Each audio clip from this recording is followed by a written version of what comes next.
renungkan terambil dari surat Filipi pasal yang pertama. Filipi pasal yang pertama ayat 21.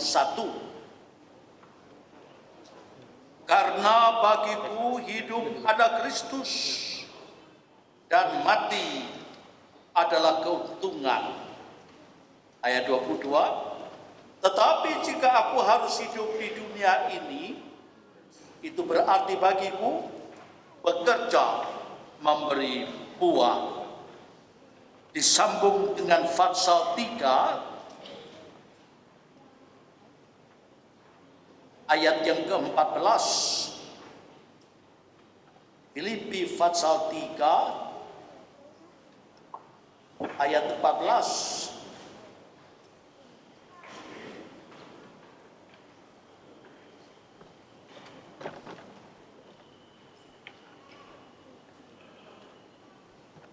Ya, saya mulai dengan membaca ayat yang 13b. Aku melupakan apa yang telah di belakangku dan mengarahkan diriku kepada apa yang di hadapanku dan berlari-lari kepada tujuan untuk memperoleh hadiah, yaitu panggilan surgawi dari Allah dalam Kristus Yesus. Demikian kata-kata Rasul Paulus. Saudara-saudara yang kekasih dalam Kristus, khususnya yang berbahagia Pak Willy dan Ibu, idam-idaman kita. Tetapi sebagai seorang pendeta, saya lebih senang menggenapi kata-kata Jenderal MacArthur tadi dengan life is a process of becoming Christ-like. Saudara-saudara, saya mengenal Pak Willy kira-kira sekitar tahun 70. Dan pada tahun 70, saya pendeta GKI Tulungagung. Sekalipun begitu, saya sering diundang ke Surabaya untuk khotbah di Surabaya, termasuk di GKI Residen Sudirman Surabaya ini, yang waktu itu Pak Willy adalah anggota majelis jemaat. Saya lebih mengenal Pak Willy setelah saya mutasi menjadi pendeta GKI Residen Sudirman sejak tahun 1975. Saya kenal dia sebagai seorang yang suka membaca dan suka mencatat. Kalau ingin tahu catatan-catatan yang dulu-dulu, gudangnya ada di Pak Willy. Nah, saudara-saudara,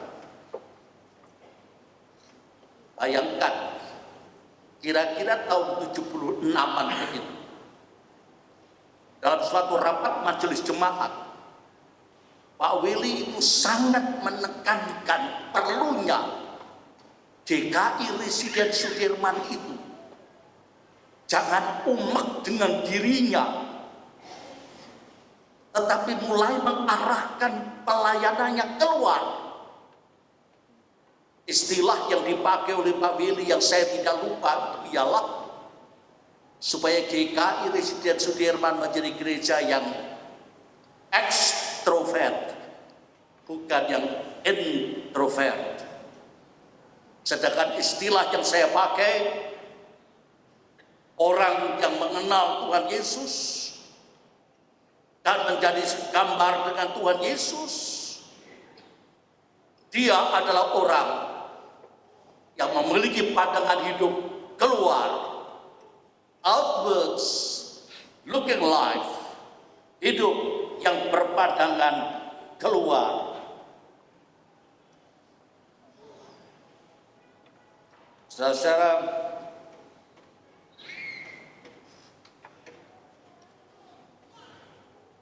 tampak sekali, yaitu setelah Pak Willy tidak lagi menjadi anggota majelis jemaat GKI Residen Sudirman, Ia lebih mempunyai banyak waktu. Dan waktunya benar-benar diarahkan keluar. Hampir setiap ada program-program antar gereja, program-program lintas gereja, Pak Willy ada di sana. Demikian juga saudara-saudara, tahun akhir 75-an atau akhir 70-an itu saudara-saudara, ada majalah di Jawa Timur ini, namanya majalah Berkat. Tapi tahun itu saudara-saudara, majalah ini mati tidak, hidup atau tidak. Dan setelah Pak Willy menerima tugas mengelola majelis majalah Berkat ini, kita bisa melihat majalah Berkat sekarang performanya cantik, isinya apik, dan sangat menarik. Itu berkat tangan dia yang adem tadi itu, yang memang mempunyai pengarahan untuk supaya GKI itu menjadi berkat keluar, tidak hanya untuk dirinya. Yang kedua, saudara, orang atau jemaat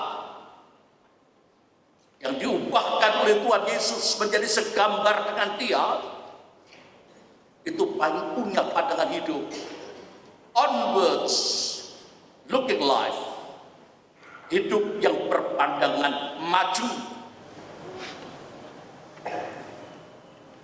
Sekali lagi, saya tidak hendak mengkultuskan Pak Willy ya, tapi itu yang saya kenal dari dia. Seorang yang open minded, seorang yang terbuka dan dapat menghargai perbedaan, dapat menghargai perbedaan teologi dengan sesama teologinya. Pak Willy itu putra seorang pendeta, tapi ternyata dia tidak meneruskan panggilan ayahandanya itu dengan ia menjadi pendeta. Tapi meskipun Pak Willy itu bukan pendeta, bersama dengan kawan-kawannya, dia mencetak banyak pendeta. Sebab Pak Willy menjadi dosen dari berbagai seminari Alkitab di Surabaya ini. Dan banyak alumni dari seminari-seminari yang antara lain diasuh oleh Pak Willy, banyak yang kemudian menjadi pendeta. Dan saya mengharapkan juga para mahasiswanya yang kemudian sudah diterjunkan di tengah-tengah jemaat juga mempunyai pandangan teologi seperti Pak Willy, terbuka dan bisa menghargai perbedaan. Itu yang menjadikan Pak Willy itu welcome di antara teman-teman lintas gereja. Sebab ia memang berpandangan maju, tidak kolot, tidak mandek. Dan yang ketiga, saudara, orang yang dijadikan segambar dengan Kristus. Dia membangun hidup spiritualnya dengan menjadikan dirinya makin dekat dengan Tuhan. Suami istri dengan Bu Willy yang sangat berbahagia. Beberapa waktu yang lalu, waktu beliau berdua itu datang ke rumah saya, menceritakan tentang rencana hebat ini, peringatan 40 tahun pernikahan. Pak Willy berkata, Tuhan Yesus itu benar-benar gembala yang baik. Ia menuntun perjalanan hidupku, ia mencukupkan segala kebutuhan kita. maka segala syukur adalah untuk Tuhan.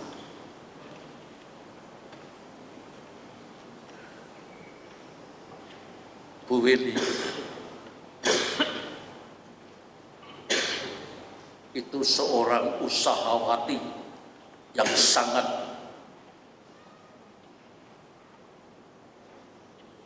kukuh, yang bersungguh-sungguh mengembangkan usahanya. Rumah tangga Pak Sutri ini memang manis sekali. Lebih-lebih ditambah lagi dengan usaha Bu Willy yang serba manis. Sebab Bu Willy itu berusaha mengembangkan es krim yang manis dan es puter yang manis. Jadi saya tidak bisa berharap lain kecuali semoga rumah tangganya menjadi semakin manis, seperti es krimnya dan seperti es puternya. Sungguh keluarga yang berbahagia, dipimpin dan dinaungi oleh Tuhan Yesus, gembalanya yang setia, yang ia amat cintai, yang ia amat layani oleh keluarga ini. Semoga kebahagiaan Pak Willy dan Bu Willy, kebahagiaan keluarga ini tetap terus memancar sebagai terang yang memancar, yang menerangi sekitarnya, supaya putri-putrinya yang sudah berumah tangga betul-betul kecipratan terang yang bersinar dalam keluarga Pak Willy, sebab Kristus tinggal di situ. Bagiku hidup adalah Kristus. Sebab kesaksian dan pelayanan kita, kalau kita tidak lakukan dengan lemah lembut dan rendah hati, akan berdampak sekali, akan berbicara nyata itu, dan akan menjadi berkat. Tidak ada orang senang dengan orang sombong. Tidak ada orang senang dengan orang yang ngomong kasar. Tapi kata-kata yang lemah lembut, yang dibungkus dengan jubah rendah hati, itu akan membawakan kesaksian yang menjadi berkat bagi mereka yang ada di sekitar kita. Terpujilah nama Tuhan yang sudah memelihara Pak Willy sekeluarga selama 40 tahun. Dan biarlah di tahun-tahun akan datang pemeliharaan itu semakin nyata dialami. Terpujilah nama Kristus kekal sampai selama-lamanya. Amin.